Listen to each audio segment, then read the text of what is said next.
Hello, my name's Damien of Nintendo Life, and I'm here to show you this new product that we've just had come in, the Super Retro Trio from Retrobit. Now, we've covered some of these consoles in the past. If you're probably quite familiar with them, they're sort of like clone systems, so they'll run multiple formats, old retro gaming formats, but they're using sort of like clone hardware inside. Retrobit will be a name that's quite familiar to some of you if you've bought any of these before.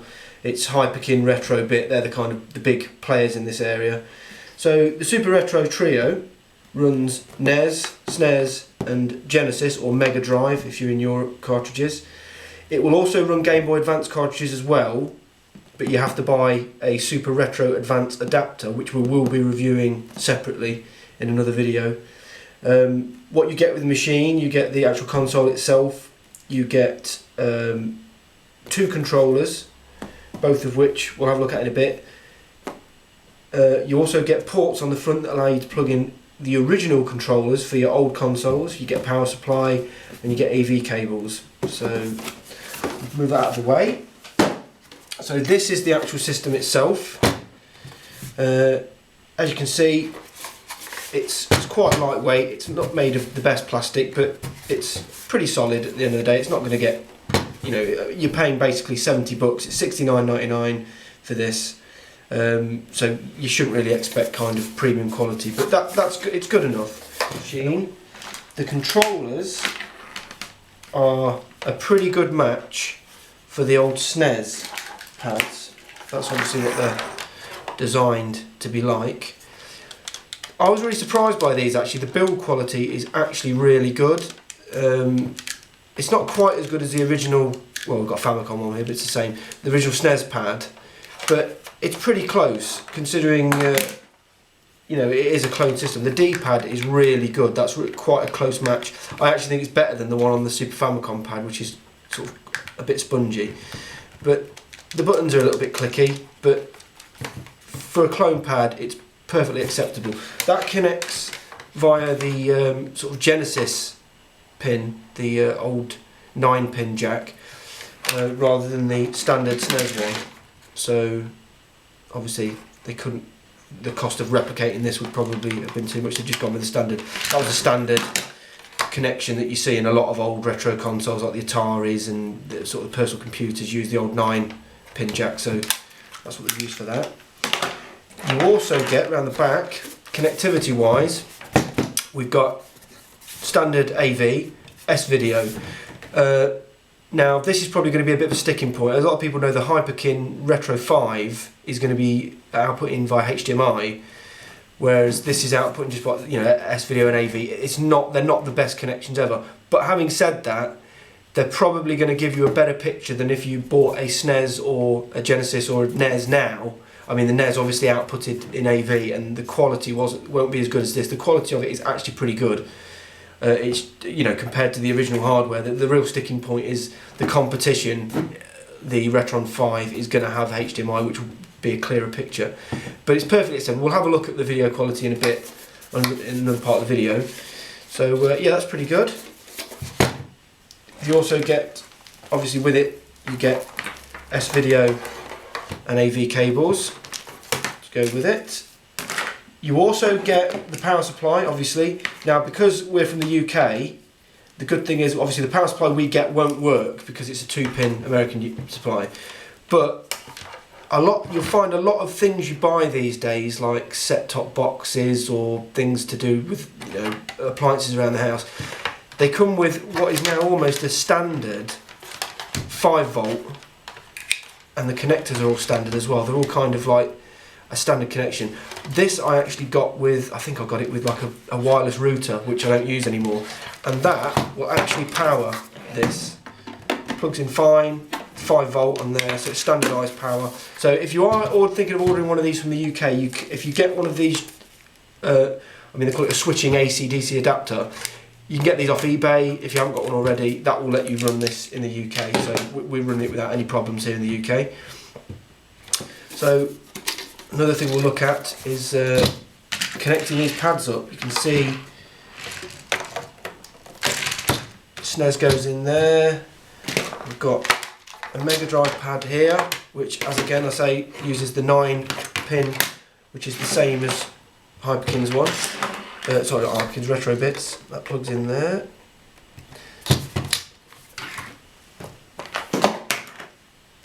We've also got a NES dog bone controller, as they're so excellently called. Plug that in there. Okay, so you can see you can actually get quite a few different connections on this, running all the different pads. So if you've got your original controllers, it's great. Okay, so we'll have a quick look at how the Super Retro Trio compares to other machines. Well, the machines it's looking to replace or emulate. We've got the good old Sega Mega Drive there, Japanese version. And as you can see, it's quite a bit bigger than that. So if you've got a Mega Drive already, then this is going to be a bit of a space saver.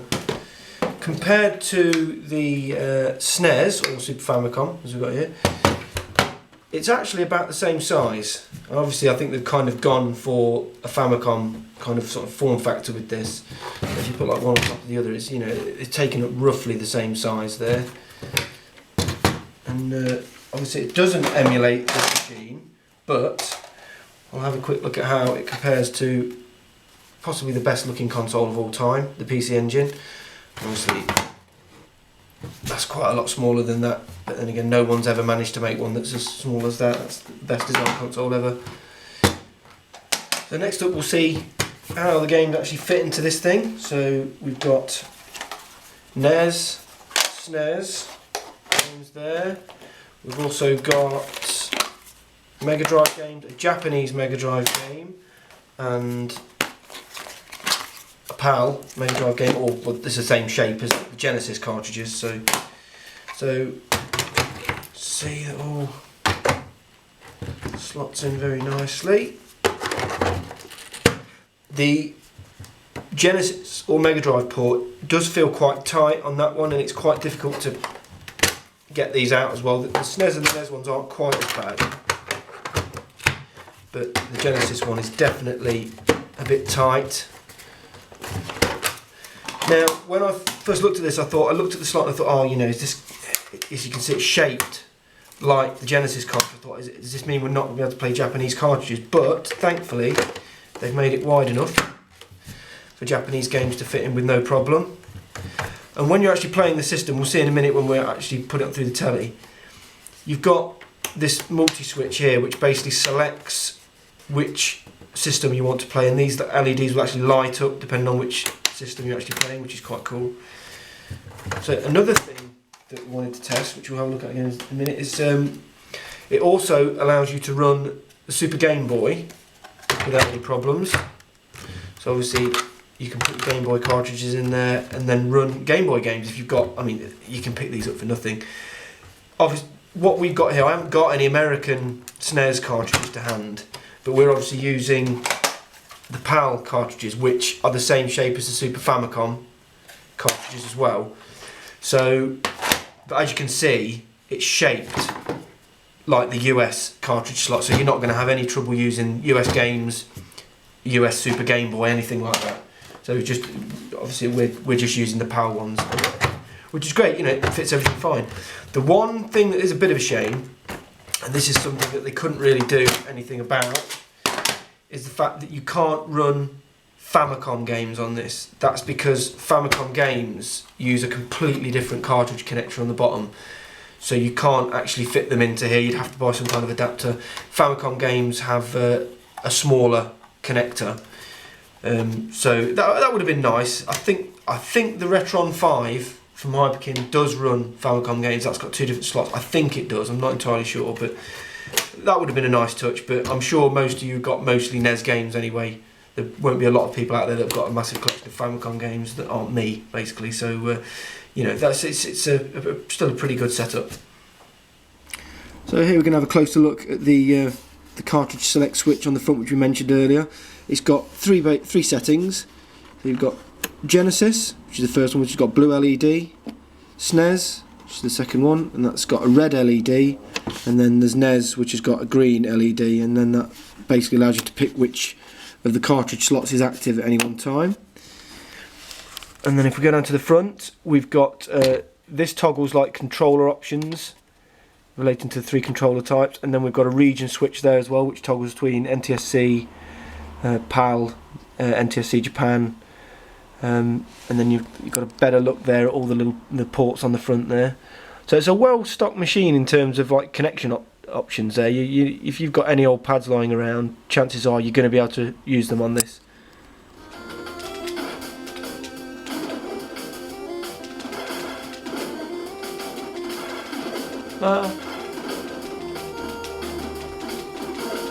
They sure don't make them like they used to.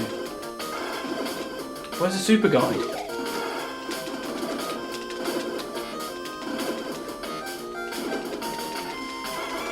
Okay, I really suck at this game.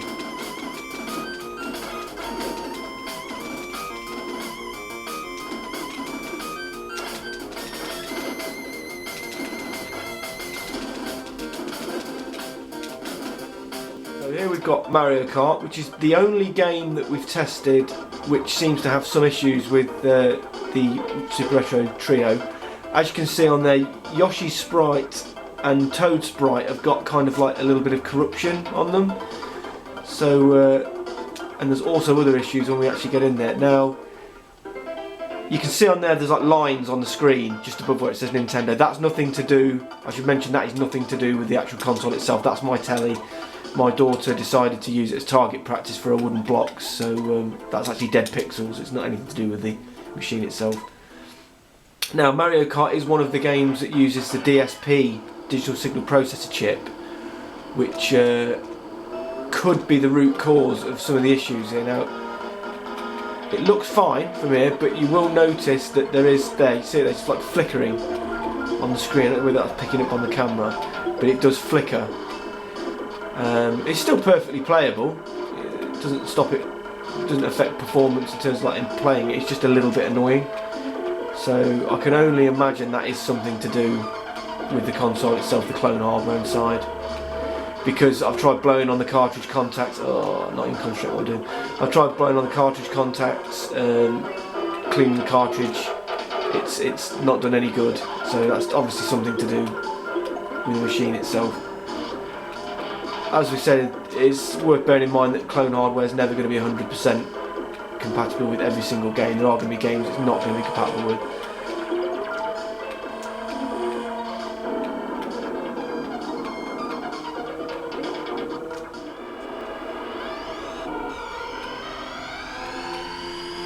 We've got F-Zero here, another Mode 7 game. This one doesn't seem to suffer from any flicker, like the flicker we saw in Mario Kart, so I can only imagine that it must be something to do with the DSP chip.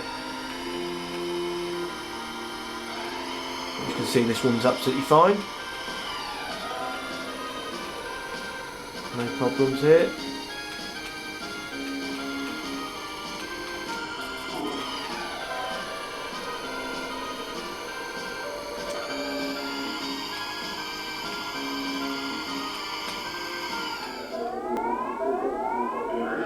I'm getting flashbacks now to when I was 12 and watching this and thinking gaming really can't ever look any better than this. This is the best looking game ever made.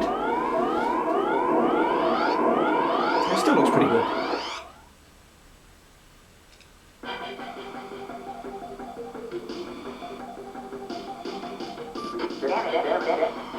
Couldn't agree more.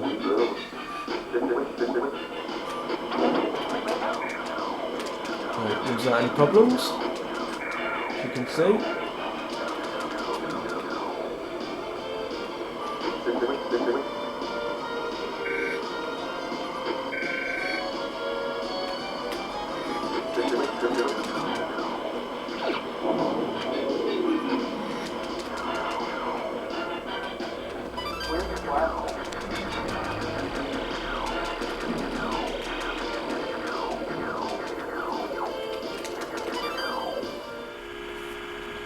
And here, just to show that the one of the cool features of this system is that the pad, which we've already looked at before, actually simulates the 6-button pad of the Mega Drive. So if you haven't got one to hand, you don't need to worry, because there you go. all the buttons are accessible, allowing me to throw fireballs and do all kinds of kicks without having to worry about pressing the start button, which was one of the options that they put into the original Mega Drive pad to toggle between the two different ones. That's a pretty cool feature. So if you, Mega Drive 6 button pads aren't as common as you might think, so it's quite handy that you've got this, which allows you to play those games. We've got one of the greatest Mega Drive games of all time, Gunstar Heroes.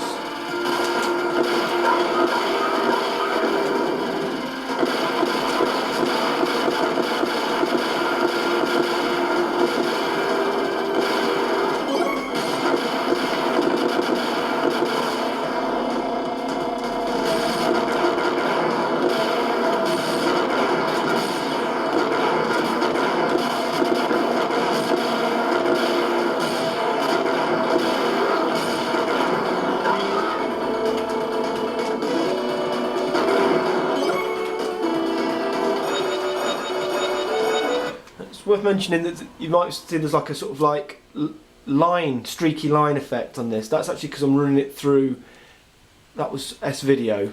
If I put this back onto AV, composite AV, you'll notice that that's not there, but the graphics are a bit more fuzzy, a bit more soupy. I think that has actually something to do with my telly rather than a fault of the console itself, because when I run stuff through RGB SCART I get the same effect. So that doesn't necessarily mean that will be present on if you run it on yours. If I switch that again, you see it's a sharper picture, but I'm not sure whether you can quite see, but there's kind of like lines down the screen itself. But it's definitely a clearer picture on S-Video. What I'm going to show here is, yeah, I've put a PAL Mega Drive game in with the setting switch to NTSC, and this is the message that comes up. But all you have to do, switch that on the front, reset, and there you go. Job is a good one, as they say.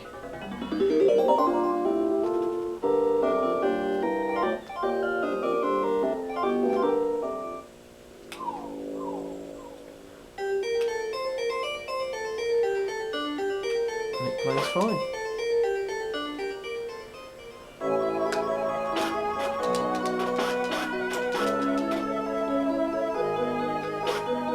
Oops. Everything will be okay. Good. Please proceed. Thanks. I will. Good question.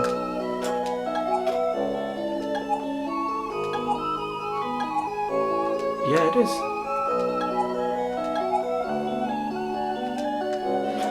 This is actually a really good game. Treasure's only RPG style game, but it's brilliant. Whoops. There we go, and now we're running a Game Boy game through the Super Game Boy on the Super Retro Trio, and it is the amazing Probotector. Or, if you're from another part of the world that isn't afraid of soldiers and prefers to replace them with robots, Contra.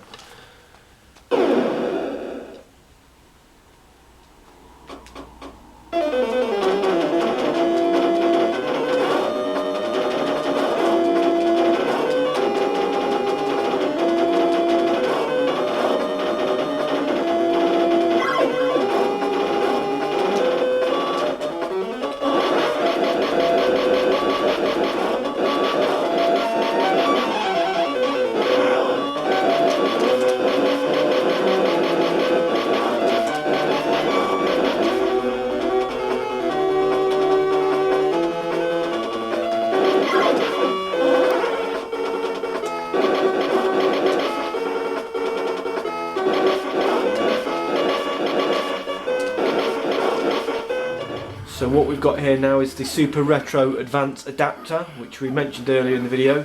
This is actually sold separately to the Super Retro Trio. It is made by Retrobit. It allows you to run Game Boy Advance games not only on this console but on any SNES clone or the original SNES itself. It allows you to run Game Boy Advance games. If you are running on the original SNES, you will need to use, there's a cable that comes with it that plugs into the side and then plugs into your TV, because the signal can't be routed through the original SNES itself. It can be routed through the Super Retro Trio. The only proviso is that you can't use the S-Video connection, so this is being run through AV. And as you can see, it's displaying it in like a 4:3 aspect ratio instead of like the wide screen of the Game Boy, but it's not too bad. It's squashing it a little bit, but it looks fine. It's a little bit fuzzy, obviously, because it's being run through composite, but you know, it's not quite as good as you'd get if you were running it through like a Game Boy player on the old GameCube, but still pretty cool.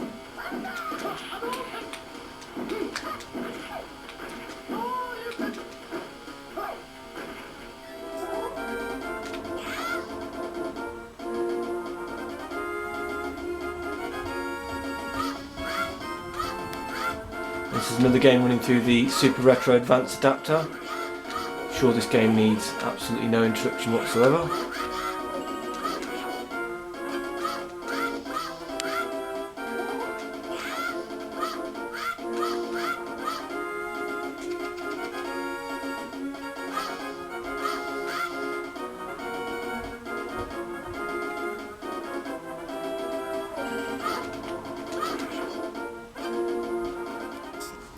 So here we can have a closer look at the Super Retro Advance adapter. So like I said, you get this cable with it, which basically plugs into the side, an AV out there. You've also got link cables at the back, the side here, sorry, which allow you to link up other Game Boy Advances if you want to play multiplayer games. And it is just simply a matter of you take out your Game Boy Advance game and you put another one in. So it's a pretty elegant solution if you want to, you know, increase the amount of games you can actually play on this system. So that means you can play Mega Drive, SNES, NES, Game Boy games if you run it through the Super Game Boy and Game Boy Advance titles. So that's pretty impressive.